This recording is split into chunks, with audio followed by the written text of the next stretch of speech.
So, Oh, there I it would is. say, I hate that What? when I put something down and then I have no idea where I put it, but it's like my inhaler and I need it to live. yeah. It's like, fuck, come on. Yeah. I can't even really say, like, I mean, I can say Happy Halloween because we're recording on Halloween, but nobody's going to hear this show until, like, yeah, I mean, even the people that listen on Patreon, there's no way that they're going to listen to it today.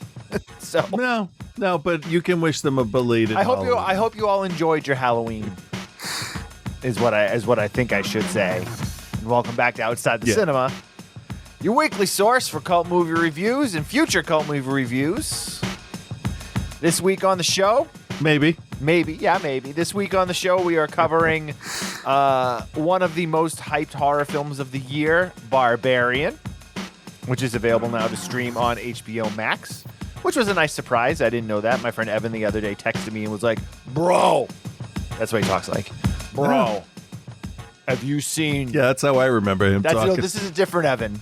I know. No, that Evan lived down south and is like a different person now. Like, okay. He bought a Jeep and like he fixes his Jeep up, and I'm like, who are you? I'm like, I shaved your hair into a mohawk, and then you like dyed it like leopard print, and now you're fixing a Jeep. All right. I don't know. To be fair though, like I have sort of a mohawk going on, and I have colored it in the last 10 years, and I really want one of those VW electric buses they're coming out with. That's different though. You're not like gonna like replace the engine. That's going from punk to hippie in like it's all the same thing now, man. All the same thing. It just looks neat. I want one that's green and gold so I can get a license plate that says Gigan. That's all I really want. Right. As I was saying, I don't ask much. Evan texted me and was like, bro, have you seen Barbarian yet? And I'm like, no. I'm like, I probably won't watch it until it's streaming. And then he said, well, it's on HBO Max. And I was like, I have that, and I will now watch it.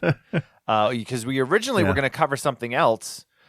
And I don't remember if I had mentioned it on the show last week or not, or if that was... I think you did. And I didn't realize that it was a series. We had mentioned The Midnight Club, which is part of that Flaniverse horror world that they've got going on Netflix.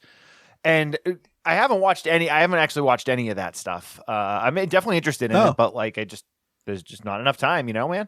So I would say make the time for Midnight Mass. It's a little slow to start with, but... I'll get to it eventually. Really comes together. That's a good one. That's what made me a fan of his. But when I was doing research for stuff we were programming for the month and looked up, like what's the like good horror stuff from this year, and it was like a movie list, and that Midnight Club was on there, so I just assumed that it was a movie because makes sense. Yeah, don't mix your fucking list. If you do a search for like top 10 horror movies of 2020. I don't remember exactly what it was, but like top 10 horror movies of 2022. Don't put a 10 episode series in the middle of it. How about when I look up one hit wonders from the 80s as a playlist on Spotify, don't put fucking Duran Duran in the middle of it. Do you remember? Were you on the One Hit Wonder show? Like, God, probably 13 years ago now. Were you on that episode? I think so. And I think so. That would have been a good one for me. Yeah, and then Scott sent in a segment. And in his segment, he included like Bill Withers, like guys that like Scott knew one song and assumed they were one-hit wonders. And he was like, the Rolling Stones. They have this little song called Angie. You may have heard of them. To be fair, there are some pretty big bands that have only ever had one top hit. Yeah, but I think it happens. There's some hair splitting to do. Not Duran Duran. Like, would you call Kiss a one-hit wonder? I'd love to. I mean, I would love to just like them not to exist in general. I'm fine if just Gene goes. Yeah, but like he's the right principal now guy. You can't take the guy that's like watching Friday the 13th Part 4 and being like Jason Voorhees, or it's like watching Friday the 13th Part 5 and like being Jason Voorhees isn't actually part of this. No, but I think the one hit wonder thing there's like a couple caveats to it. It's like, one, the artist or band has to have only one legitimate like hit in some sort of genre, Hot 100, Top 100, whatever. But then the band itself can't have like an ongoing like popular fan base or career. You know what I mean? Like, to be a one-hit wonder, for me, at least for me, I feel like that they have to have that one hit and then just kind of disappear, like, and not hear from them again. Okay. You mean like, okay, so they Kiss is actually a two-hit wonder. To be fair, they had 2 hits. So what you're saying is a band, like somebody stupid like Machine Gun Kelly, right? Because he's still performing. You don't consider him a possibility of a one-hit wonder because... Well, no, because he's had 3 number 1 hits already. No, you know what I mean. Don't take that. Imagine he has 1. Okay. Well, why don't we just find an artist that has 1? Because I don't know anybody performing right now. So, but what I mean is like, because they're still out there, there's still the potential for more. Partially. You don't consider partially. I mean, I think... Okay. I mean, artists that have like 1 hit and then still continue to put out music, but you know, I mean, we could probably look up alternative bands from like the late 90s, early 2000s. Like how many like alternative bands had 1 hit and then were just never heard from again. They might still be out there putting music out and stuff, but they're not in the public limelight. You know what I mean? Like they're not like selling out arena tours or like, I gotcha. Let me think for a sec. That band, Dishwalla, they had that Counting Blue Cars song. Like that to me is a 1-hit wonder. That band had 1 hit on the modern rock charts, and I'm sure they put out all their records and and I wouldn't be surprised if they still tour, but like they're not in the public conscience. So Dishwalla is a 1-hit wonder. Okay. Does that make sense? Yeah. No, I get it. All right. Anyway, so Barbarian's the first movie we're covering this week, and then the other one I chose simply because Gaspar Noé is my jam, and I wanted to watch it, and I knew I wanted to fit it in, and the only way for me to make sure I ever actually watch something or fit it in is to program it onto the show. Lux Eterna is our other flick this week, which is a really interesting discussion, I think. There's a lot going on in it. It is very Gaspar Noé, so if you are familiar with his stuff, you know what you're getting into. The biggest difference with this one is that unlike Enter the Void and many of his other films that run well over 2 hours, it's 52 minutes. Yeah. 52 of the longest minutes of Chris's life. 52 minutes that I had to try 4 fucking times to watch. Interesting. We'll get to that second because we really need to discuss Barbarian first because it's definitely one of the hot topic films of the year. Join our Patreon. I almost said OnlyFans. Join our OnlyFans if you want to see more of Chris. Hey, OnlyFans isn't just for butts and boobs. I mean, but that's where it lives. Join Chris's OnlyFans, where it's not just butts and boobs. Join Patreon, patreon.com/outside the cinema. It's the best way to support the show. The money goes directly back into keeping the show alive and keeping us on the air. Pays for our hosting fees, helps pay for fixing equipment in the studio, any of the other bills that will randomly come in. It pays for the software we use to record the show, all that stuff. Patreon.com/outside the cinema. Number of ways you can join. You can join, pay monthly. You can pay for the year, pay for 6 months. The longer you pay, the better discount you get for the year. It's the best way to help support the show and keep independent podcasting alive. Cool. All right. Barbarian.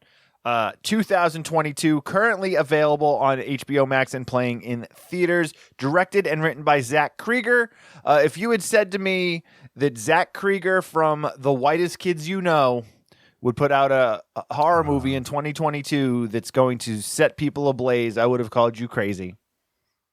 But here we are. I mean, we're at the point where what's his fucking face from Eastbound and Down has a hand in making some pretty decent horror movies here and there, or Seth, what's his fucking name with the laugh?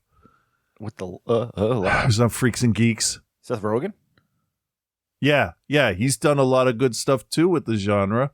like Preacher and stuff like that. Not that that's horror, but anyway, like I don't discount someone. Oh, I don't either. I'm not discounting. I mean, Jordan Peele is the perfect example of this. Who actually uncredited worked on this film a little. Yeah, there's a lot of people involved in this film because they definitely in the trailer very much are like from one of the executive producers of The Ring, one of the executive producers from It, from A. That's always a huge warning sign to me. That never comes off good. It doesn't, but this time maybe it's different. Maybe. We'll see. So either way, let's take a quick lick. Yeah, told you. OnlyFans.com/outside the cinema. The walls in the basement. Here's the take a listen to the trailer.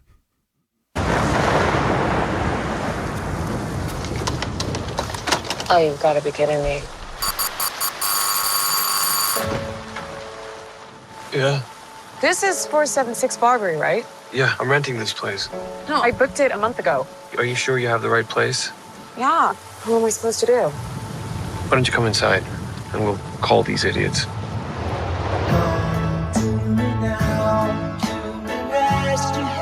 Why don't you just crash here? Oh, no.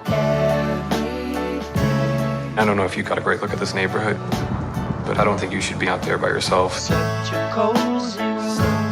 dry and there's a lock on the door. By the way, I'm Keith. Tess. You take the bedroom and I'll sleep out here on the couch.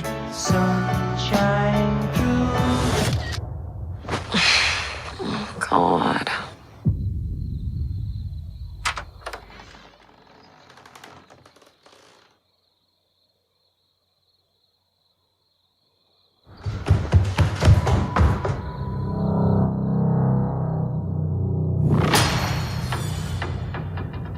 Keith?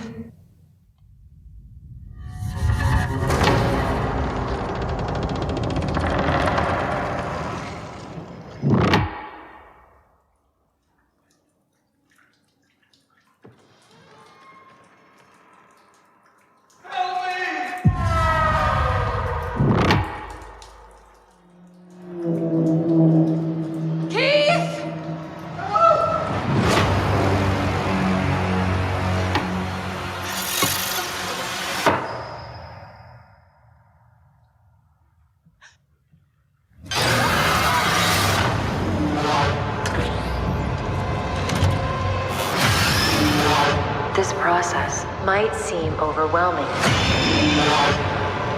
but with a little practice, it can soon become a pleasurable experience. This is perfectly natural.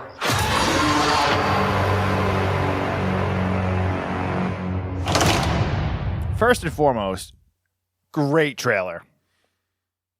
I forget the part at the end where they say this is perfect. What was that? The video. The nursing video. Oh, yeah, that's right. Okay, so without the visual, that is not easy to remember. Well, it's not shown in the trailer either. It's just the voiceover. Oh, okay. All right. I thought I might have missed something. So, starring Georgina Campbell, Bill Skarsgård, and Justin Long, and Richard Brake shows up also. Seems to be in everything I'm watching lately for some reason. Barbarian's interesting, man. Put into production by 20th Century Fox Pictures prior to the merger with Disney, and which I think is the only reason we got this movie in the shape that we did get it and not in a different shape and form. Because if this was on Disney's dollar, I'm pretty sure it would have ended up very different. I don't know. I think so. I do. I really do. Because they're still putting stuff out under the 20th Century Fox logo. Yeah, but it's not right? not like this.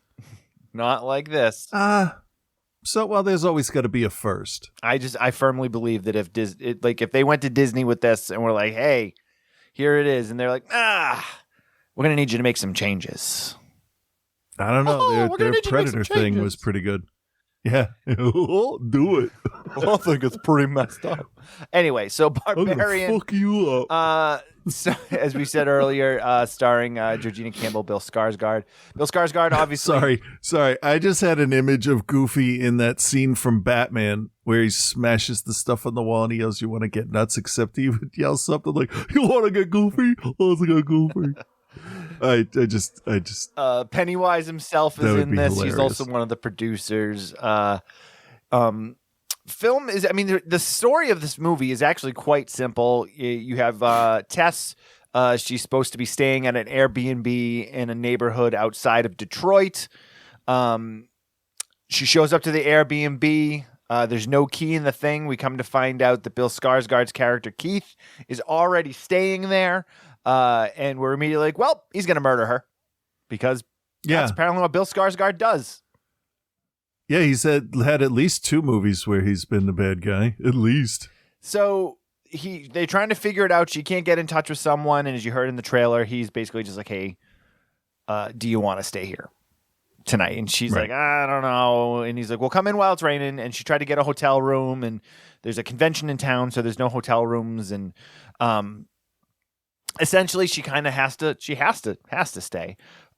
Now this movie is getting a lot of love and a lot of praise, kind of across the board as the scariest movie in years and, a triumph for horror and all this stuff. I'm going to temper my review just kind of here at the top a little bit, and just kind of say that if you are not like a hardcore movie fan or a horror fan, I can absolutely see how this movie is going to bowl you over, and you're going to think it's like nothing you've ever seen before, and you're going to be like, this is fucking unbelievable. But as a horror fan... Because honestly, if it is nothing you've seen before, then good for you. That's But as like a more... as I fix my tie, a more seasoned genre film fan and reviewer, it does not hit me that way. No. But we're the minority. Generally, yeah. Horror fans are the minority when it comes to marketing horror and this movies. is obviously mass marketed, and much like when films like Paranormal Activity and stuff went mainstream, your everyday movie fan is going to be floored by something like that, whereas like the rest of us have been like, well, I've seen this before. I'm not saying anything bad about the film yet, but like understand that, like, I think definitely if you are not like living for horror, Barbarian is going to hit you a very different way than if you are like entrenched in watching shit like this all the fucking time. So, okay. Yeah. So the two of them are staying at the house. Creepy moment overnight. Tess is asleep and she hears the door open in her room, even though she's locked it. She wakes up and looks, and you hear the footsteps. And she looks and the door's open. She calls out to Keith and hears nothing, but then she hears him in the other room. So she gets up and she goes and looks, and he's on the couch having a nightmare. Now at this point they've bonded a bit. They've had they had an enjoyable evening of getting to know each other. I will say this at this point, if you haven't seen Barbarian yet, and you're listening to the review, I mean, we're not going to, I'm not planning on spoiling this film, but I really think this film's going to hit you best if you don't really know anything about it. You don't know any details of it. So I would say that if you've already seen it, obviously listen to the review, but if you haven't seen it yet and you're intending on seeing it, come back to this review after you see it. We're not going to outright spoil it, but I think there's things that we have to discuss about the movie without. We'll just say this is where spoilers start. Okay. That's fine. So they have an enjoyable evening together. They have a couple glasses of wine, and Skarsgård's character is really interesting because, and it's so smart. They like the filmmakers and him too. They know that we know him as Pennywise, and they know that we know him as a fucking creep. So. From Castle Rock or whatever. Yeah, like everything he's done, for the most part up to this point, he plays the villain. He plays the bad guy. He plays the monster.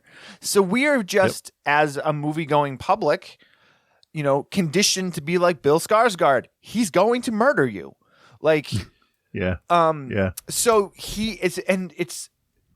it's really brilliant the way that they show him, because they're having him fight against that, and almost to a fault of like, hey, I saw you didn't drink the cup of tea that I prepared for you. Yes. I swear to God, I'm not trying to murder you.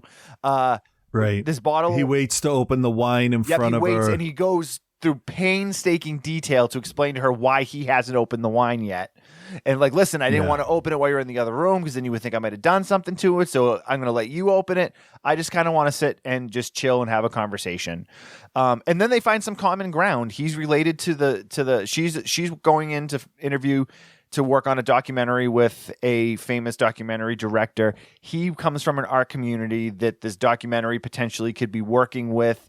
And they find this common ground. They have some drinks together and have a very nice, pleasurable evening. Which is still a little bit like, it's awkward. She's still eyeballing him well, and as well you should. Yeah, as well you should. And the filmmakers, Zach Krieger, and then also the cinematographer, who let me grab it because I want to make sure I get his name right. The cinematographer. Whoops, that is definitely not the part I wanted to hit. Cinematographer Zach Cooperstein, who also was a cinematographer on The Eyes of My Mother. Does an incredible fucking job in this movie. And also the people that did the lighting in this movie, A plus. They frame Skarsgård in this in darkness to make it seem like he is more sinister than he is. So everything seems like it's kind of got like a double entendre that he's trying to pull there, and he's trying to, lure her in. But like, again, last chance spoiler alert, he's none of that. He's ends up being a genuinely nice guy who's just trying to, make some conversation. He's not trying to like get laid, or like, he's not trying to get laid, but like, he's not like fighting. He's not putting the moves on her. No, he's not at all. There's just, and it's bizarre because, again, Bill Skarsgård, he's going to murder you. Yeah. So, in the middle of the night, she hears him having a nightmare, and she wakes him up on the couch and scares the ever-loving shit out of him. And so we know that like he wasn't the one that got up and went in the door. So she gets up the next morning. He is already gone. She needs to get ready to go to her interview and stuff. And she goes into town. She does the interview, and as she's leaving the interview, she talks to the woman that's the director, and she's like, "Oh, where are you staying?" And she tells her where she's staying, like the area, the neighborhood. And she's like, "Oh, you can't stay there." Yeah, no, it's not just one of those like, "Oh, that's a bad area." It's like, how the fuck are you alive? Like, why? No, you can't stay. And she's like, "Oh no, it's fine. I got a roommate. It's good." And she's like, "Okay, like, yeah, all right. Good luck. I'll talk to you soon." And then after that whole first night where the two of them get to know each other, and then to have somebody that lives there say, "What the fuck are you doing?" Nobody lives there. Like, that's the like it really shows you that like this woman and this guy are kind of dumb. Well, and it's also fairly well hidden, because at the beginning of the film, when she drives up, it's at night, it's raining, it's dark. Yeah. None of these houses have any lights on. So you really only see the one house. But then the next morning when she goes to that meeting and she sees the rest of the neighborhood, and like half the houses are burnt out. They're all dilapidated. There's nobody in any of the houses. There's nobody around. Spray paint everywhere. Yeah. I mean, literally looks like, like a bomb hit. Like, it's just it is the photos that they show us on the news about how bad Detroit is. Right. So she returns to the house later that afternoon, and there's this guy that kind of pops up in the street and starts chasing her down as she's trying to go into the house, and he's screaming, "Hey lady, don't go in that house. You can't go in that house." And he's just screaming like incoherently. And like and let me just say, the image of a bum chasing somebody down the street with Bill Skarsgård being in the movie, it's all a little like, Okay, so that's a subconscious pull of the leper from It. So you instantly think that this guy is a danger because he's chasing her. And he's crazed. And then, and he's saying that he refers to her as young lady, and like he's just doing a lot of hey. And so she shuts the door and slams the door. And then calls as you do. Yeah, as literally anybody else would have done. Yeah. And then she gets into the house. You know, Keith is still not home. She goes in, and she ends up going down to the basement and ends up getting locked in the basement. Right. So, and at this point, why did she go down in the basement? She heard something. I think she heard a noise. Okay. And she went to check it out, and then the door shut behind her and locked her in. And at this point, she then sees a rope hanging out of the wall, which she pulls. Right, because she's digging through looking for keys or something. Something to try to break the window to get out, like trying to get herself out of there, but finds a hidden door. Opens the door, goes into a rock hallway with the scariest snuff room you've ever seen. Oh, the care and precautions she takes going into that hallway is pretty good. Yeah. I'll just leave it at that. For sure. For sure. This was definitely like just a drama that inadvertently turned to horror. And it was played that way purposely, because we're now like probably 25 minutes into the movie. And a decent amount. Yeah, this is the first glimpse of actual horror, other than the guy chasing her. Right. So then Keith gets home, and he's locked out of the house because she left the keys upstairs and shut the door, and the keys aren't in the box. So he hears her because she's banging on the window, and he has to. What does he do? Does he break the window? No. He doesn't break the window. How the hell does he get back into the house? I don't remember. Or maybe he did break the window, and then when the homeless guy pulls her through, it was already broken. No, she definitely broke that. Later, you mean, right? Right. So how the hell did he she get into definitely the house? broke that window. I don't know. Either way, you know what? You keep talking, and we'll keep reviewing, and I'll look at. I will see. Okay. Well, either way, he gets himself into the house. He gets the downstairs door open, and she's basically unconsolable. She's like, "Listen, we have to get the fuck out of here. Like, there's a room in the basement. I heard noises down there. You know, she's like, we have to leave." And he's like, "Whoa, hey, hang on a second. What? What were you even doing in the basement? What are you talking about? Door? Like, what? Like, what?" Yeah, and it's a difficult conversation. Again, it's still Bill Skarsgård. You're expecting him to be like, "Yeah, I know, that's my room." But instead, he's like, "Listen, you need to calm down." He's like, "Let me check it out." She's like, "No, you can't go down there." And he's like, "No, you don't understand. I have to check this out because I don't know what you're talking about. You're not making any sense." And in his defense, like, if I was in that position, I would probably do the same thing. Like, I don't know I'm not going to just take your word and just, I don't know you really. Like, yes, we had a nice time last night hanging out, but like, what is going on here? You know what he did? What did he do? Between the two of them, they pushed the basement window in.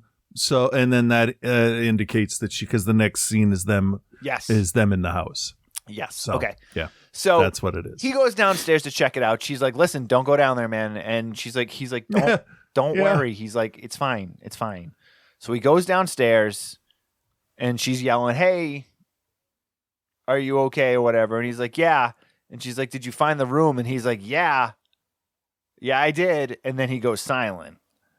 Yeah. And she's like, "Keith, where you at, dude?" Which is horror movie speak for, oh, he's in on it. Right. So.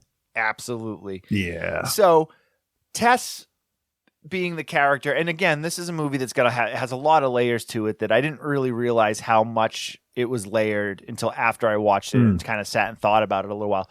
She is the like helpful, nurturing, wants to do whatever she can to help. So she goes back downstairs calling for him. She can't hear him. She goes into the hallway and then finds another door at the end of the hallway, which she That's opens when I got scared. Yeah, that's when I started to get the creeps because she opens the door. I'm like, oh, double bluff. And then you hear, good for you. She gets the door open and it's just a dark staircase down into black. And then you hear, oh, not even a dark staircase. We're talking like that one part of Resident Evil 4, the game where you climb down a ladder and then it's a mine. You're in a mine. It's a rock tunnel. Yeah. And it's terrifying. And she is absolutely terrified. But then she hears, help me. Oh yeah. And I'm like, no, don't help him. He's gonna kill you because it's Bill Skarsgård. Like Pennywise is waiting to make you float. Like don't go in there. But her character is the good guy, like plain and simple. And we all know that the good guy usually gets screwed over by somebody that they think is their friend. Yes. She gets down there, eventually finds, in one of the scariest, legitimately like made me like, scariest. And it's not even really a jump scare, but like she's got her light on her phone and she's coming up the dark hallway and she sees like these cages and shit. And then we see Bill Skarsgård on all fours crawl to her really fast. And I'm like, oh, here really it comes. Creepy. I'm like, here it comes. He's going to kill her. And then he's like, no. We've got to get out of here. And she's like, what are you talking about? He's like, we're not alone down here. There's somebody else down here. We have to go. And then she gets that confusion, which was the confusion that he got when he first entered the house. And she was like, we got to go, which was a nice little kind of switch there. And then as he's trying to be like, no, we have to get out of here, this horrifying, pale monster of a woman comes out of the black, grabs Bill Skarsgård, smashes his head against the rocks a bunch of times, and then boom, we're in sunny California in Malibu with Justin Long singing along to is it Donovan or Cat Stevens that did that song? Remember. I don't remember offhand. I think it's I think it's Donovan. I think it's Donovan. Tutti Frutti, whatever. I don't remember. The lyrics were a little creepy.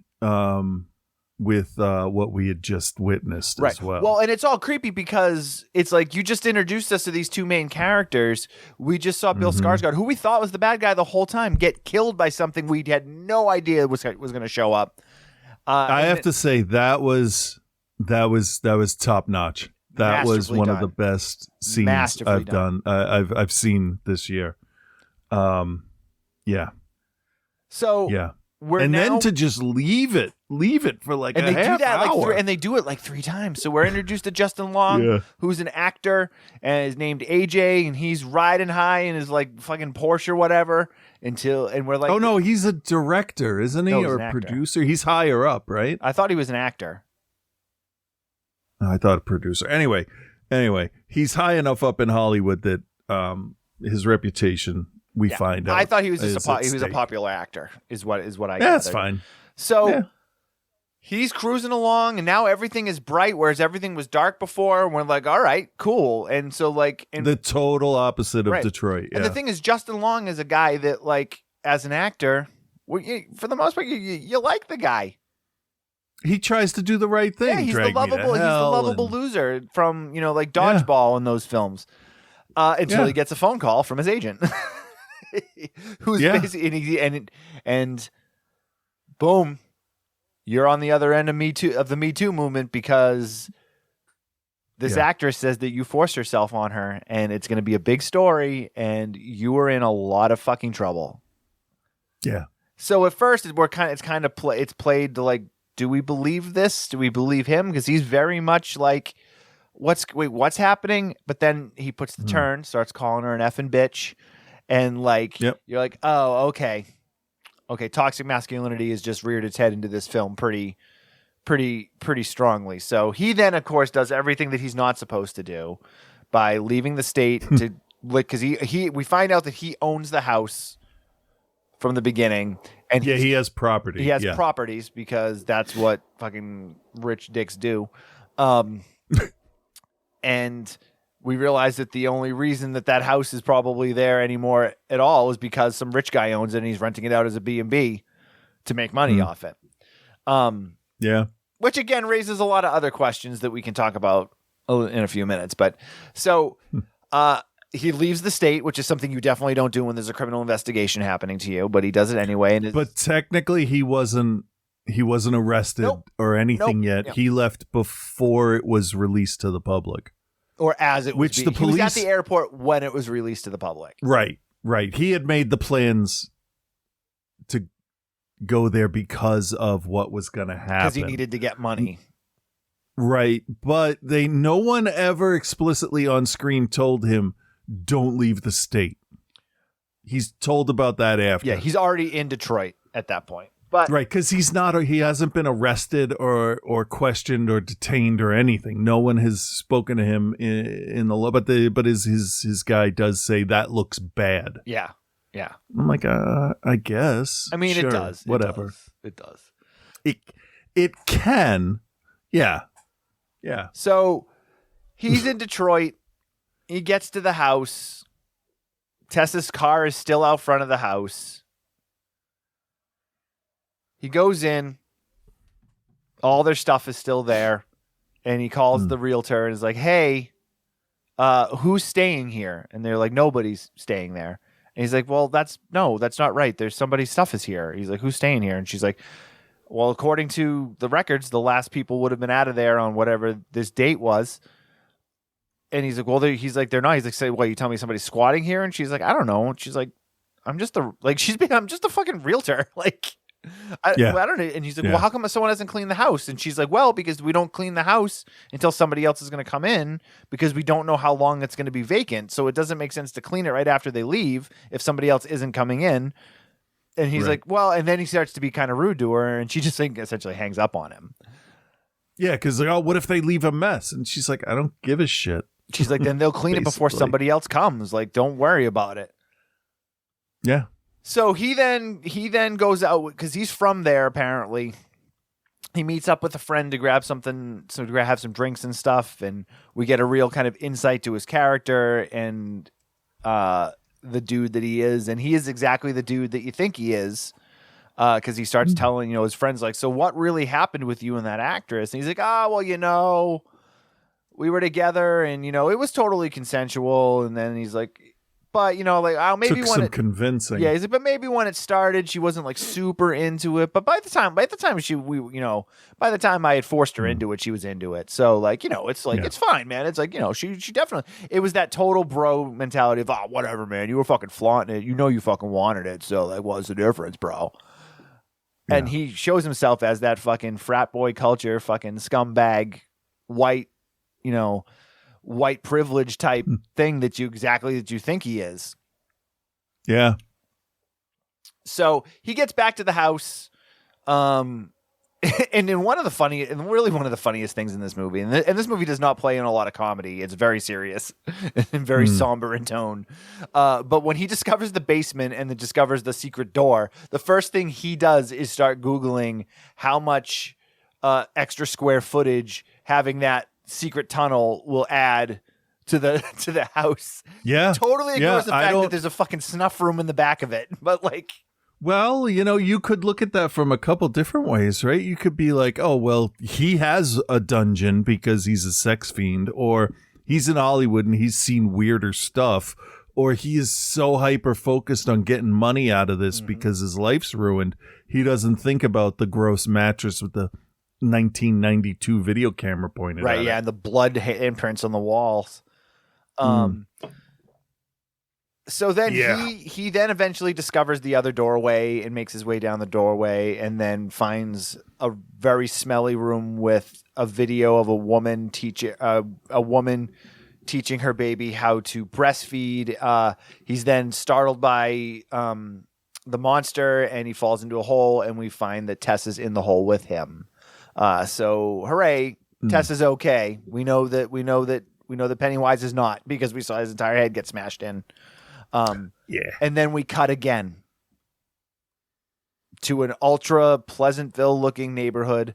We realize that it's the same house in the nice pastel Technicolor look of when this neighborhood was gorgeous. We are introduced to Richard Brake's character of Frank, who goes to the store, buys baby stuff. He's talking to the girl there, and he's like, I need diapers. And she gives him the video that is the how to breastfeed video, which is the connection to the rest of it. His ulterior motives are then revealed because we see him stalking a woman and then also going into her house pretending to be from the water department and unlocking a window. And he goes back to the house, and one of the neighbors grabs him and is like, hey, Frank, just wanted to let you know tomorrow there's going to be a sign out front of our house. And he's like, what sign? What are you talking about? He's like, oh, we're going to move. You know, we see that the neighborhood's taking a real downturn. The wife wants to get out of here now before things get too bad. You know, what's your future? Are you going to stay? And his response is just, yeah, I ain't ever going anywhere. And then he goes inside. He opens the door to the basement. We hear women screaming. And then we are fast forwarded back to present day with Justin Long and Georgina Campbell in the hole together. And she's just basically like, you need to shut the fuck up. She will hear you. You need to chill the fuck out. Yeah. And then the rest of the movie is them basically trying to get away from her. But what is so interesting about the way that it plays itself out is that this movie, on the surface, is just another horror movie. Like, if you look at the story and you look at the way things are playing out, you've got your final girl, you've got the asshole guy that's there. It is all very pedestrian. But as you watch this movie and the way that it is presented, it is anything but. Yeah. So without giving away the ending of it, obviously they work to get themselves out. AJ, Justin Long's character, has a couple moments where you think he's actually going to be a good guy. He's going to redeem himself, and then just makes the decisions that he reverts back to of self-preservation and nobody else matters but me. And then he obviously is going to get his comeuppance in one of the most satisfying comeuppance I've seen in a horror movie in a long time. But yeah, for something that on the surface seems so pedestrian, it definitely has got something else to it, right? Yeah, there is a lot more going on underneath there. And there's see that's the thing, like something happens between Justin Long and the other character, and he reverts back to it's like he's convincing himself that what he's doing is the right thing, which totally informs your perception of how he would have convinced the girl afterwards that it was okay after he raped her. Oh yeah, the part. So I mean, he does some pretty reprehensible things. He basically takes Tess and throws her literally to the wolves. But then she somehow survives, and at the bottom of the thing, he gets down there and was like, "Oh my god, it was what I had to do." We weren't going to both survive. And he, like, you can see him going through his head, just like you said, of like, well, you were already slipping and I tried to help, but you were a goner. And if you had tried a little bit harder, maybe it wouldn't have been a thing. So like, what he's basically saying is my life is more important than yours. Yeah. Yeah. I was the good guy here. I tried to help you, but, so many things about this movie are interesting to me in terms of like the way that it looks, its use of light and dark, its use of shadows, how it's presented. Zach Krieger, I know that he was in The Whitest Kids, but he was like an executive producer on that Sasquatch Hulu movie. And a couple of other things, but he hasn't really done a lot.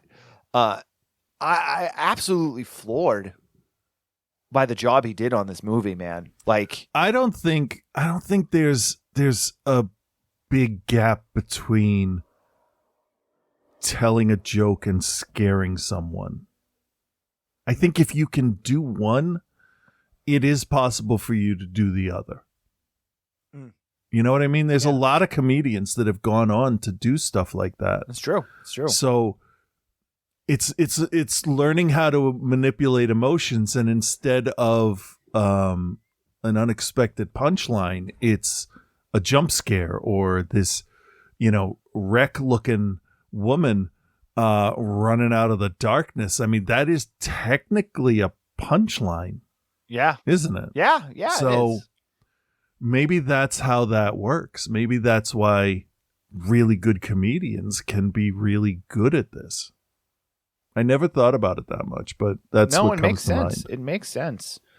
So let me ask you this. I'm sure you saw the marketing campaign behind this and the fervor over it being a game changer. I don't know if I'm willing to go that far yet. But as a seasoned movie fan and a seasoned horror movie viewer, what do you think is setting this apart for people?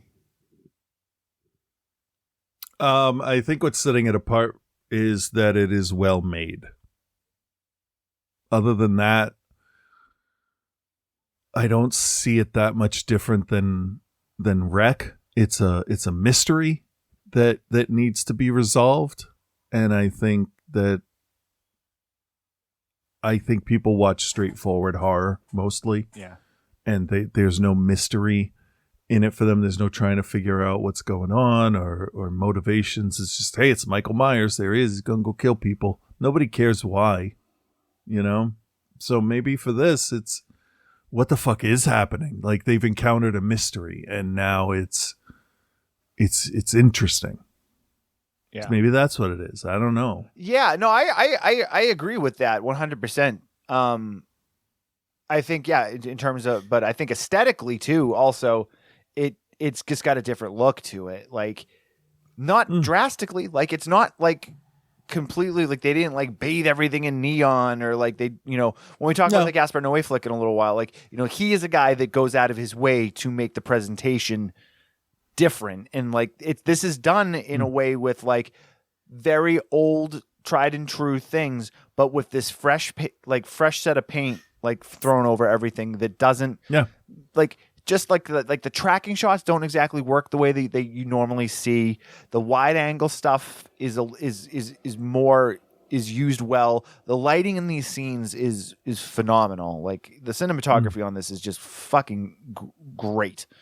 And then when they switched to the flashback to the 80s with Richard Brake's character, they changed to this ultra wide lens that's almost got a fisheye effect to it. So that whole sequence is filmed in this weird, dreamy sort of way.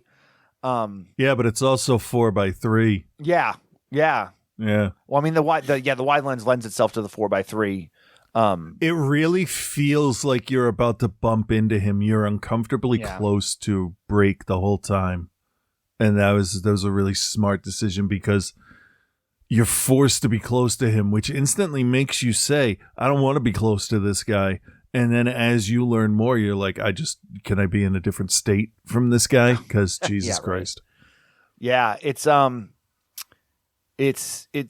pretty cool to see someone actually take this old school, slasher type story, give it this fresh look, this fresh feel. And also the performances, Georgina Campbell, Bill Skarsgård, Justin Long, and then Matthew Patrick Davis, who plays the female mother character.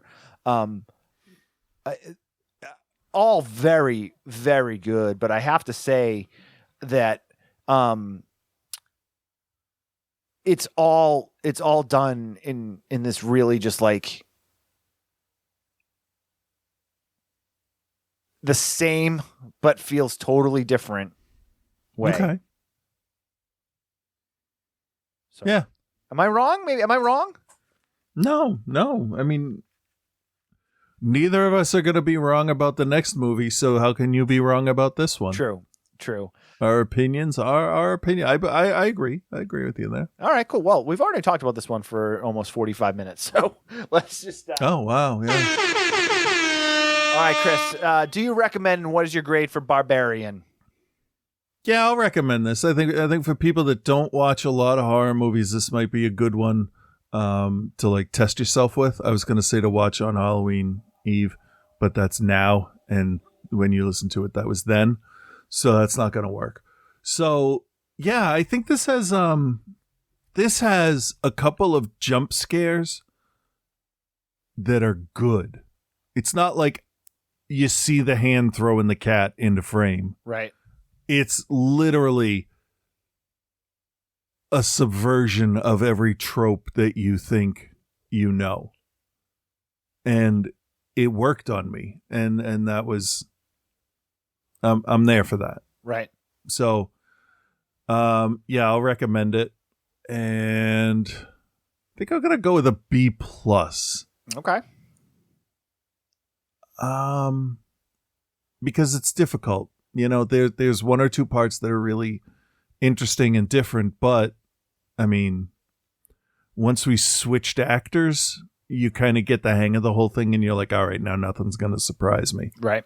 And I don't know if anything, well, one thing did, but I'll tell you after. Right. Because it's like the last thing. So, yeah, so B+. Okay. I enjoyed it. I think other people will too. Okay.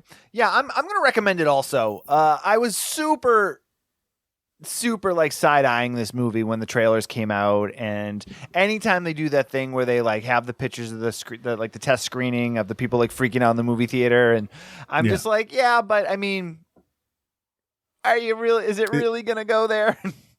Yeah, is this the first movie you've ever watched? Because your reaction will be different. Right. Is it the first horror movie? What are the criteria they use to get these people in there? Who knows? I think, I mean, overall, I feel like, yeah, maybe this is got something very different going on with it. But I think the reason why so many people have gravitated to call it the scariest movie they've seen in years, or like, you know, a reinvention of horror, that's coming from people that aren't like super ingrained into the horror world, like we said earlier. It's very good. Don't get me wrong. It's very good. But I think some of that praise is being heaped on from outside of those genre circles, whereas like I watch this and I'm like, yeah, it's really good. It's got something different. It's got a different feel to it. But I mean, it's not nearly, you know, the groundbreaking film that I think people want to make it out to be. And that's not to diss on it, because again, I said I think it's very, very good. But I think sometimes... But also, I mean, we've been watching horror movies for 40 years. Right. So no, you're not wrong. You're not wrong. But like sometimes I think, you know, you have to take into account who is saying that. Like, you know, if Dread Central is going to be like, oh, it's all, you know, because everyone, when you do a horror movie search on the Google, on Google, Google, you know, Dread Central and Bloody Disgusting, those are the first ones that always show up. So those are like the, you know, mainstream horror press, if you will. But I mean, I think yeah, go ahead. No, I was gonna get my letter grade and stuff. So yeah, I know, that's why I stopped talking. Oh, okay. I mean, but it's I think the music is great. The cinematography is incredible. The lighting, the way that they have, like, there's a couple different scenes where the mother character like kind of shrieks out of the dark and then shrieks back into it. That scene where she comes up and Tess is trying to get out of the window, and she comes up to try to grab her legs out of the window as the homeless gentleman pulls her through the window, and you see that look at the face coming through the window. That shit was fucking terrifying. That was good. And then fading into the black. Black. Oh, fucking great. Yeah. I'm going to give it a... So I gave Deadstream a straight A last week, and that's kind of set the bar for movies for me this year. This is very different, obviously. I am going to give it a straight B. I think the writing and the acting and the cinematography are all top-notch in this, but the story is pretty pedestrian when you kind of strip away all of those things. So I think I would have liked a little bit more into the background of everything, like where she came. I mean, we know where she came from, but like explore that a little bit more. And when the old man, or when the homeless man says to her, she's not even the worst thing about that house, you know what he's referring to. I would have liked a little bit more into that, and maybe the downfall of the neighborhood and what maybe Richard Brake's character and the mother character, what they had to do. Is that why the neighborhood is the way it is? You know, also like the Airbnb stuff, like there's all these questions of like, when you start to kind of split hairs, there's a lot of whys. Yeah. Yeah, but there's something refreshing about not getting answers. You know? Right. And we talk a lot about not wanting to always have answers, but sometimes I want some answers to open doors for the future. Yeah. I don't know if this could be a franchise, though. I think it potentially, if it makes enough money, done. It will be, whether you want it to be or not. Like, yeah, that's the sad part is like, this is a one and done story. Like, this is self-contained. Right. It's very good though, but yeah, I'm going to give it a straight B. It's very good though. Worth your time. Definitely recommend it. All right. Our other flick this week. I don't think I'm going to make, I'm not going to grab a trailer for this because I don't really think it's going to make It's just going to be music and screaming. Yeah. So, Lux Eterna, let me get the information here. Which is, so this is Gaspar Noé. It was, well, I guess I could play the trailer.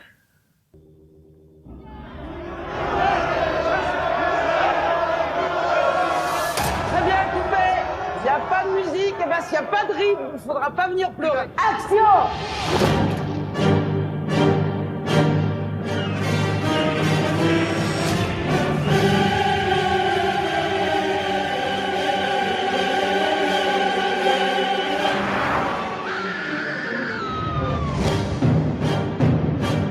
Je vais trouver un défaut et je vais la virer grâce à ça. Sois respectable et je te respecterai.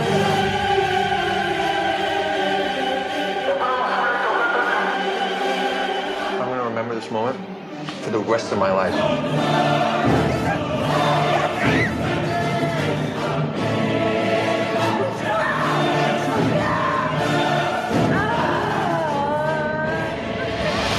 Mais bon, le film est super beau, c'est pas grave. Mais au moment où tu le fais, la fin justifie les moyens, c'est pas grave. Voilà, c'est beau. C'est super.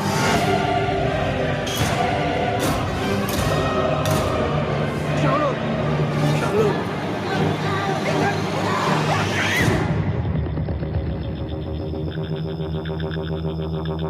Okay, Lux Eterna starring Beatrice Dalle, Charlotte Gainsbourg, Abby Lee, and a bunch of other faces if you know any of Gaspar Noé's work. He wrote and directed this.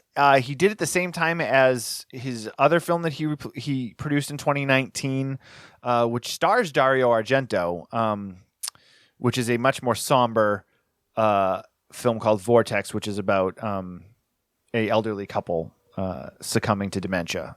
I actually haven't watched it yet, and I don't know if I want to. Yeah, I don't want to. But I love Noé. We're dealing with some real life stuff, so I don't want to. Yeah, and the way I mean, we've covered on the show most of Noé's like major films. We've done Climax, we did Enter the Void, we did Irreversible. I don't know if we did Love or not. I don't remember. But he's a polarizing figure, no doubt. He's a director and a writer that literally will pull no punches. He is a die for his art type director. And he's gonna push envelopes, you know? And this film is no different. What's different with this film is it is got a very short runtime in comparison to most of his other works. Like Enter the Void was over 3 hours, if I'm not mistaken.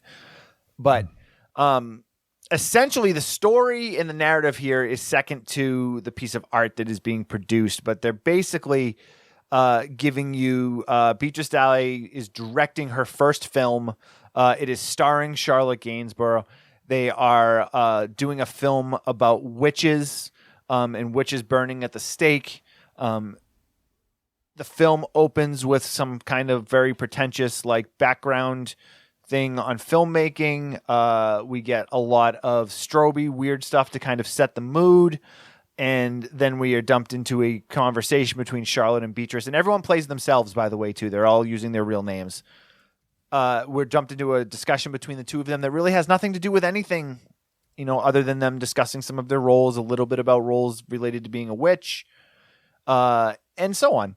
And in classic Gaspar Noé style, it is filmed in a bizarre way. You have two different angles on screen at the same time for a large chunk of it. the same scene a lot of times, just shot from different angles and we present it to you from two different viewpoints. When did it get so bright in here? Look at how bright it is in my room right now. It's like, oh, what the hell? Like I look like a ghost. Dude, are you getting raptured? Maybe. I don't know, man. They've come for me. All right, I call dibs on stuff in like computer stuff. Dibs on stuff. So the two of them are discussing different roles in different movies. We're introduced to a number of other characters. This is, I think Gaspar Noé. So he survived. He had a brain hemorrhage in 2020. I think either right before he made this or right after he had finished making it. There was like a near fatal thing for him. He almost died from it. But he came through it, and I feel like that something in this film is kind of related to that in some sort of way. And I may be mistaken because I don't remember the exact timeline of it. But he is trying to give his idea in the toxicity of the film world and on film sets, because this film consistently undercuts the women and allows the men, or I shouldn't say allows the men do what they want to do and they're going to take control. So Beatrice is supposed to be the director of this, but we get a scene where the producer is talking to the cinematographer and he's telling the cinematographer, he's like, hey, yeah, she's not a director. She's an actress. This is your film. I'll find a way to fire her. Don't worry about it. You're in control here. But then Beatrice comes in and and then he's like, oh, no, it's fine. It is what it is. We got to stop fighting. But she's a raging maniac in this too, as the director. Everybody's an asshole. Everybody's terrible in this. I guess Charlotte Gainsbourg is the only one that she's doing her best. She's the one we're supposed to sympathize with. Yeah. So, again, narrative is second to anything, especially once you hit the last 20 minutes where we have this finale of them filming the scene with the witches burning. Everyone is screaming at each other, and then we get this descent with colored strobe lights and all of these other hysterics that are going on at the same time and descend into what can only really be looked at as a film hell, I guess. Right? Sure. Yeah. So again, I know these are not your type of things. I know that you absolutely, when you see me pick a Noé flick, you're like, all right, well, I will do my best to get through this. That's my answer. Gaspar? No way. Your thoughts on this, man? Oh, I don't give a shit about this movie at all. This is the most pretentious, self-righteous, jerk-off piece of shit I had seen in a long time. Everybody is detestable, and that is a situation I never will find myself in because I'll just walk out. If there's something going on and people can't figure their shit out, why be there? That is not a situation I like to be in at all. And it was chaos, and I get it. Making movies can be chaotic, and there are very strong personalities and stuff, but I'm not watching movies to watch a hard time you're having at your job. Right. So, I'll watch Clerks because that's a movie about people at a job. Don't make a movie about you having a hard time with all your piece of shit friends. No, I didn't like this at all, and I can't really hide it. That's okay. I didn't expect you to like this. 4 fucking times I tried to watch this thing. 4. I watched it all the way through the end. It ended, and I'm like, that's where you're going to fucking end it? A Field in England had visuals that were roughly the same, except they were black and white. But A Field in England gave me something. I don't care about any of these assholes in this movie. They're all just, I get it. They're all movie people. They're all looking for their own self-interest and blah, blah. I know that shit. It's why I'm not going to watch the Dahmer, what's it called there, miniseries. Because, it's fucking gruesome and I don't need to see that. Right. He was terrible to people. And I know people are terrible to people in movies. I have eyes. I can read. I think the strobe was too much at the end. That's exactly what he wants people to say. I know, but makes me hate him. Again, I think that's exactly what he wants. I think Gaspar Noé, as a director and a writer, he knows exactly what he's doing, and he knows exactly. Oh, I don't doubt that. He knows exactly how far he's pushing the envelope. He knows how far over the line he's stepped. And he does it. But does he know if what the final product is good or not? Does he give a shit about that? Honestly, I don't think he cares. Yeah, because he's right now. He's sitting in Vincent Gallo territory with me.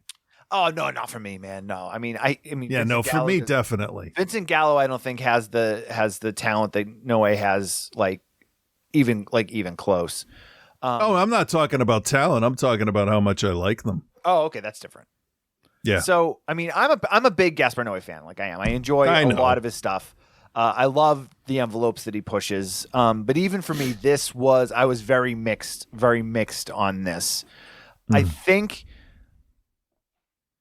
that I like parts of it. I really actually liked when it started to fall apart, and they started to bring the strobes in, and Charlotte Gainsborough as an actress, she is someone that gives 110% in every role she's ever been in. I was not a fan of Antichrist, but I know the fucking job she did in that movie. And then she did that other Lars von Trier. Was it Nymphomaniac? She was in Nymphomaniac too. Yeah, I cannot bring myself to watch that. I watched most of it. I mean, we know my relationship with von Trier, and which is funny because von Trier is kind of like a Gaspar Noé in a lot of ways. Yeah, but von Trier has really his narrative is locked in. Sometimes he's a storyteller. He's a storyteller, and Noé is a visualist. Yes, which is a word I probably and just within made up. seconds of the film starting, you're oh, okay, this is Gaspar Noé. Oh, the reckoning started again. Oh shit! Wow. So you know it's him. You know what he's pushing. You know that he knows how pretentious he is.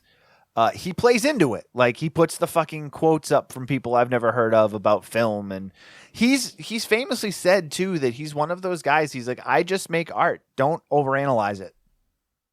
Okay, fine. Yeah, no, I'm good with that because I'm not going to. Right. But that's the thing is that's what people want to do with it. They, there's some underlying stuff going on, but I think at the end of the day, it's he's a I put it out there. It's art. Deal with it. If you like it, great. If you don't, you don't. I don't think he expects anybody to, take it for more than what it's worth, I guess. But even as a Gaspar Noé fan, though, I don't feel like this is something that you can watch if you're not a fan of his films.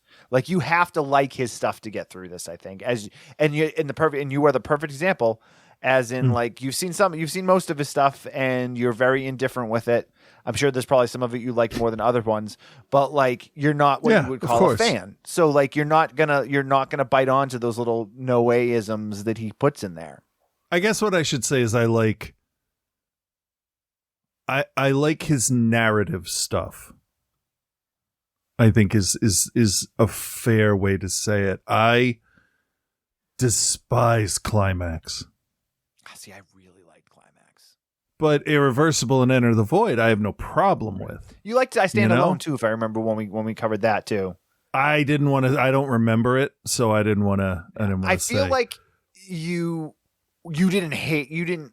I don't think you loved it, but I don't think you hated it either. That's a hard one to watch. I mean, all his stuff is hard to watch. Yeah, but I mean, we've subsisted on hard to watch stuff. Oh, for but sure. This and Climax. I mean, Climax was pretty much straight interpretive dance, and this is just interpretive cinema. It's his version of what a bad set is. Yeah. And I don't care about that. It's never been. Make a movie. I don't want to know the drama behind making an album unless it's a classic fucking thing from the biggest band, Right. So, I don't. And it's 51 minutes with the worst credit sequence I've ever seen, by the way. Well, because it keeps going in with the flashing lights and stuff. Well, I'll tell you, I do not have epilepsy.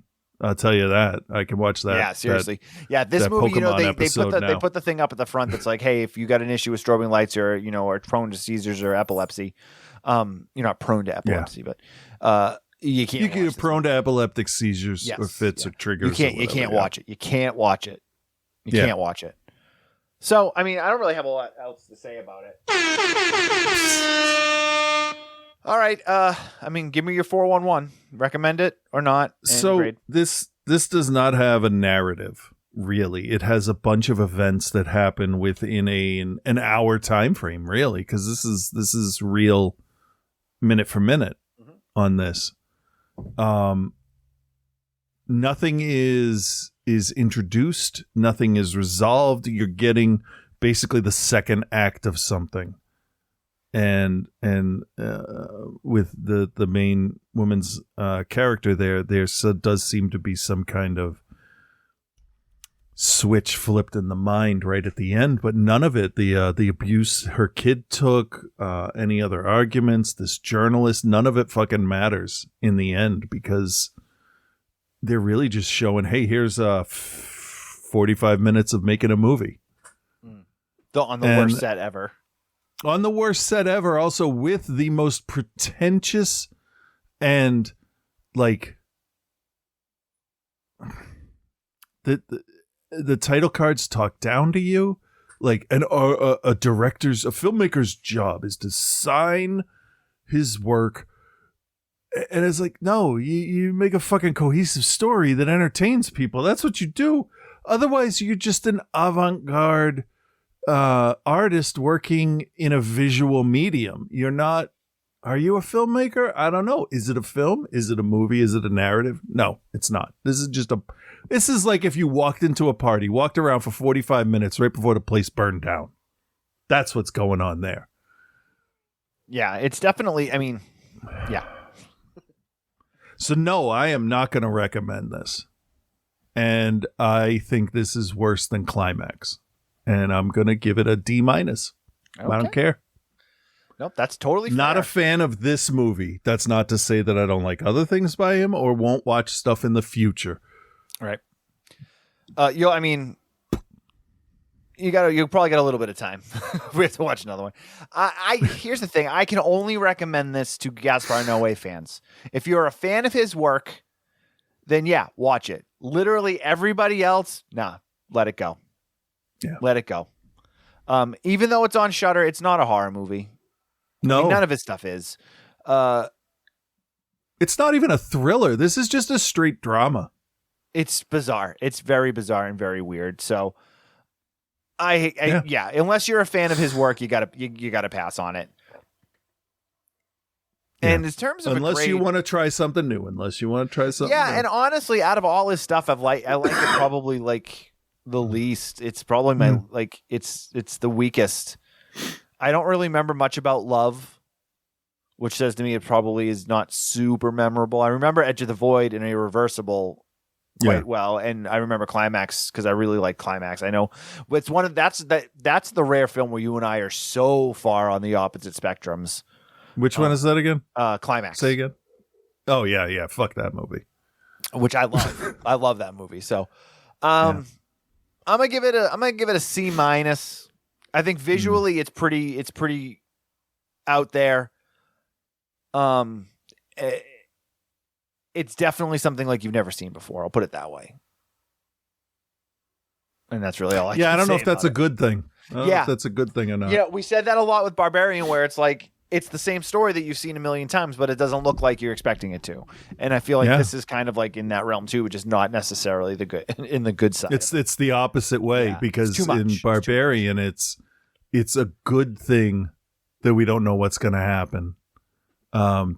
But something does happen. That's the biggest thing. Something actually does happen. And then this one, nothing happened. Yeah, for sure. I want to know what happened to that kid.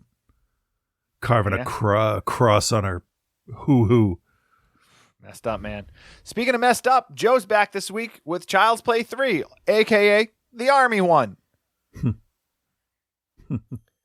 Well, hello, Bill. Hello, Chris, and hello, OTC Nation. It's your boy Joe here, and this week Bill took me from the foster home to the military school. Because he made me watch Child's Play 3, the military school one. Every horror franchise has the one that nearly killed it. The one wherein the franchise either went screaming off the tracks like a runaway train never coming back, or the one wherein the premise or the filmmakers or both were so tired that they might as well have been me if you made me stay up past 10:30. Either way, they ended up a useless lump that moviegoers just sort of walked away from.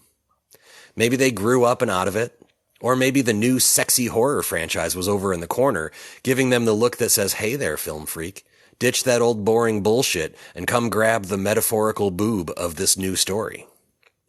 Most recently, for me, it was The Final Destination. Part 5 saved that shit for a graceful exit. Alien vs. Predator Requiem comes to mind. That's one of only 2 movies that I've ever walked out of. If you're curious, National Lampoon's Vegas Vacation was the other one. Oh, interesting. Hellraiser 4 should have killed off that franchise, but it couldn't stop like a half dozen unwatchable straight-to-video sequels. Even my favorite horror franchise, Friday the 13th, had Part 5. Well, and Part 8. And you could probably make a strong case for Part 9 as well. But Child's Play 3, nobody's favorite installment, didn't kill the Child's Play franchise. It did, however, knock it out of commission for, 7, maybe 8 years. Probably for the best. One good thing to note here is that Alex Vincent is no longer playing Andy. He's replaced by Justin Whalen, who is a face that you will recognize from the 90s, and that's about it. Oh man, old fucking movies. Old movies are the fucking best. So the corporate board at the evil company is meeting to discuss bringing back the good guy dolls. Big long table, the guy at the head of the table, everyone's afraid of, corporate cronies, we all know the spiel. I thought to myself, boy, they shot this scene all like dreamy like with the soft focus and whatnot. But then I realized that it was because half of the room was chain smoking. Indoors. In a public building. In a business meeting. Anyway, the CEO is gifted the first good guy doll fresh off the assembly line, and darn the luck, it's Chucky. We are in full-on cheesy one-liners horror movie mode here, as Chucky says to him, you don't fuck with the Chuck. Yes. But he didn't. The CEO was literally just like chilling on his office couch, drinking and watching the stock ticker, and you decided to throw some darts into his body and then strangle him to death. Now, I'm not saying that I don't want to see like a 1%er CEO who is a proven asshole get horribly murdered, but you gotta make your one-liners fit or at least make some kind of sense. Yeah. Catching up with one of cinema's most annoying children, Andy is now attending a military school because he just can't adjust to being bounced around from foster home to foster home. Who could have seen that coming? The general of the school is a dick to him, like from the jump, which makes me kind of wish that this turns into a TAPS situation, like really quickly. Oh, hey, and Andrew Robinson is in this. He's one of my favorite character actors. I bet in real life he's probably just like a super normal dude, like nothing weird or problematic, but he is always and forever being cast as the creepiest dude in the room. Like he dives into sleazebag characters like I dive into a plate of nachos. So Chucky has himself... I don't know how this works. He has himself shipped to the military school in a nice, neat package. And because he stooged himself off to a little kid before he sees Andy, he now has a new target to become a real flesh boy again. Let's just forget that I said the words flesh boy, huh? Chucky, crushes a garbage man in the back of a truck with the hydraulic thing, which is honestly the first death in 3 movies that actually made me feel something. The garbage truck crusher the garbage truck crusher gimmick is one of my legit nightmares. Man, this military school, even in the 80s and the 90s, when nobody gave a shit about children being abused, as long as it was done by the military or Christianity, like, seriously, this school would have straight up been shut down. Spoiler alert, there's nothing interesting or bad enough for me to get any meat off the bone for this review. They're still operating under the premise that Chucky alone will keep our attention, and I'm sorry, but by movie 3, that's just not true anymore. They are coasting on this like an employee who only has 2 days left on a 2 weeks notice. Bare minimum. So the military school is planning a big ol' war games, which if you're seeing this on your screen means it's going to go completely by the book and nothing will go sideways. Chucky replaces all the paintball ammo for live rounds as a rib, exposes himself to half the school, who, even in the face of a swearing doll giving them the bird, don't believe what's happening. The nerdy coward throws himself on a live grenade, and wouldn't you know it, there's a big-ass carnival happening about 100 yards from where the children are shooting at each other at the direction of adults. Big old chase through the conveniently placed haunted ride, and Chucky gets thrown into one of those giant, 8-foot diameter fans that blows all the scary shit around, but it doesn't have any sort of screen or guard on it. It's just a horizontal, gigantic fan going 1,000,000 miles an hour, and it's just exposed blades. I'm sorry, but the scariest thing in this movie is the OSHA violations. Here's the thing. The good. I don't know. I managed to crank out a pretty good to-do list and caught up with some friends for 90-ish minutes. The bad. I guess there is a world where Child's Play 3 could have been an intriguing sequel that added something new or exciting or a good plot twist, but the world we're in now just ain't it. Child's Play 3 gets a D+, and while it may have knocked the franchise out for nearly a decade, it's only going to be about a week for me because I'll be back next week with Bride of Chucky, which I remember being a lot of fun. So until then, I don't know, be good, everyone. I, too, remember Bride of Chucky being a lot of fun. I actually saw that in the theater, if I remember. And I remember it being, way better than it had any business being. I don't think I've revisited it since then, but we'll see what Joe has to say. All right, let's close down with Reverend Scott. And yeah, here we go. Dude, the dude loves assholes. I can't shit on that. Oh, I don't know what that sound was.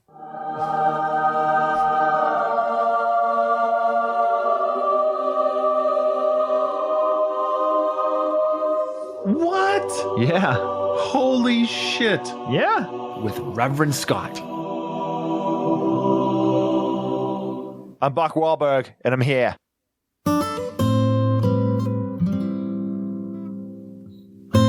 Hey there, Bill and Chris. This is Reverend Scott. And you're probably asking yourself exactly why I've called you all out here today. Are you going to tape someone's butt cheeks together and say it's not gay? Probably. Yeah, we'll see what we have time for. But first, I wanted to talk a little bit about some movie reviews you did of Deadstream and VHS 99. And after that, I can talk a bit about a new movie I watched as well. Bet you didn't see that coming. Oh, white males, you're so predictable. Whatever. How about we just start talking about VHS 99? Can we start with Deadstream? Okay, fine. Deadstream. I'm not going to bother with the trailer because you actually got that to work last week. I'll just have Chris tell us a little bit about it. Take it away, Chris. It plays a lot like, fuck, never mind, I forgot. Well, shit. I haven't watched this yet. Well, technically I have. On Halloween, when you're hearing this, I would have seen it last weekend, but that's after I made this segment, so right now I haven't seen it. This is so fucking stupid. I can tell you this much, it sounded like a mix of Grave Encounters with YouTube streamer culture mixed with supernatural satire or something, with a touch of Ghost Adventures. I mean, with the dust alone flying through the air in some of the early shots, those were orbs. You can those tell. Are spectral orbs. Sure, Ray. Okay. What's up, guys? Sack Baggins here. Oh, shit. We have the triumphant return of Sack Baggins. And once he returned to our minds, he was difficult to shake. The most difficult thing for me to believe in this whole movie is so stupid. Okay. So, I almost called him Zach.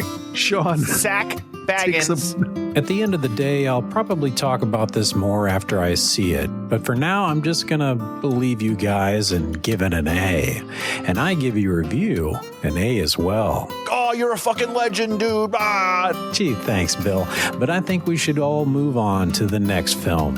From the makers of VHS 94 comes a cleverly titled VHS 99, the next installment in the HD footage with a filter on it anthology, with short films like Shredding. But we've all seen Black Roses before, so there's really no need to discuss this one. Black Roses! Then there's Suicide Bid, about a girl trying to get into a sorority, so she gets inside a coffin, and you're all like, get the fuck out of there right now! But we've all seen Buried and The House Bunny, so there's really no need to talk about that one either.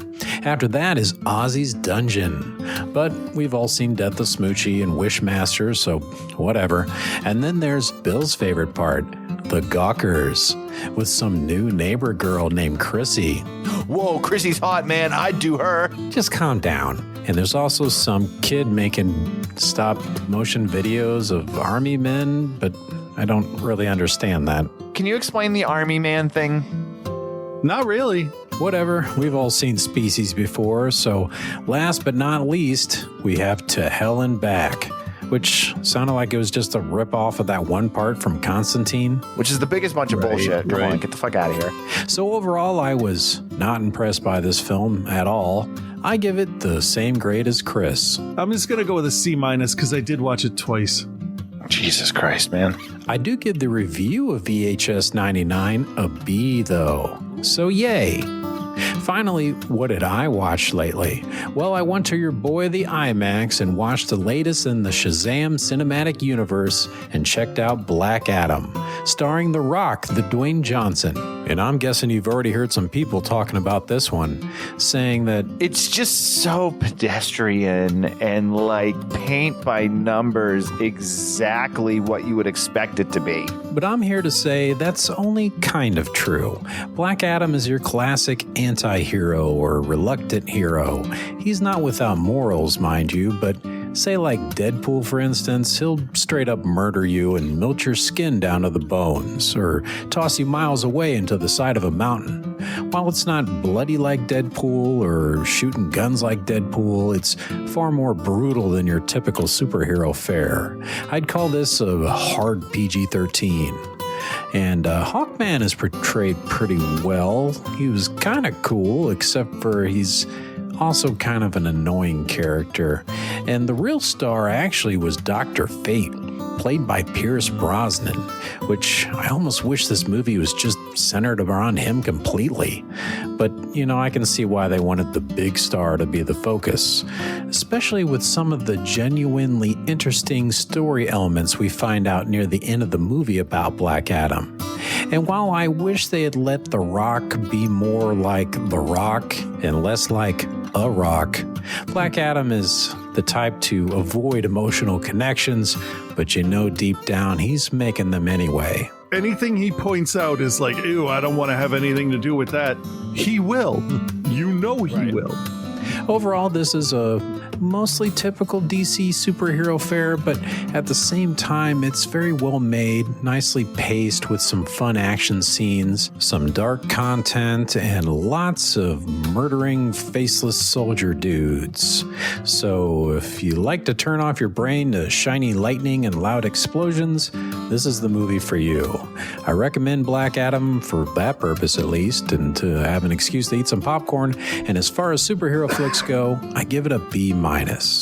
Okay, that's it for this week, but make sure you all tune in Outside the Cinema next time when Chris gives me and my segment the best backhanded compliment it's received in years. You want to hate him, like you said at first, because of his demeanor is just super freakishly loud screams. In your face and like over the top. Yeah, he comes off as somebody that's too old to be acting the way he is. Yeah. But then he hits you with these genuine moments of comedy that are just like, oh, this guy, this script is way better written than I thought. It certainly is.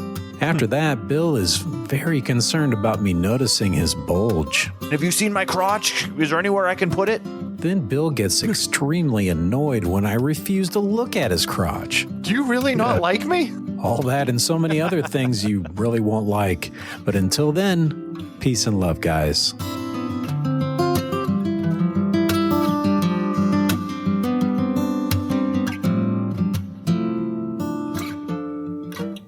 Outside the Cinema, starring Bill Byforce and Mr. Chris. Just batshit crazy from the beginning. Just violent and unpredictable and the least likable people you'll ever meet. Yeah.